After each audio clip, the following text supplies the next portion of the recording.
Honorable Joachim Henry, Minister of Equity, Social Justice and Empowerment, has announced the present stage of the conversion of the former Goerge Charles Secondary School into a juvenile centre for vulnerable at-risk girls and boys in Saint Lucia.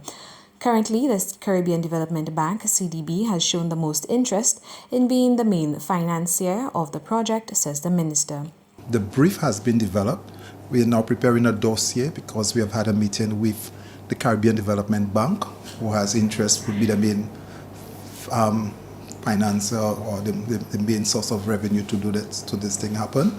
The committee that was established by cabinet to see this is not only looking at the physical structure, but also the structure, the operations. So we are looking at everything as it relates to the new Juvenile Centre.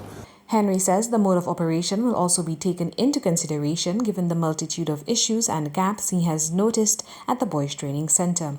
The new centre will factor in salaries of operating staff, ways to cut costs efficiently, and most importantly, the programs offered to individuals. Currently, there was somebody tutoring them in farming. You had somebody tutoring them in auto mechanics.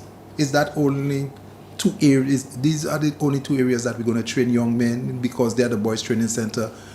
Then you just have the option of carpentry, farming, and are there other areas they may be interested in? On a point of clarification, Henry informed journalists that the Juvenile Centre will not act as a detention facility, and should there be need for one, the necessary work will be done. That is one of the outcomes through consultation that we have had.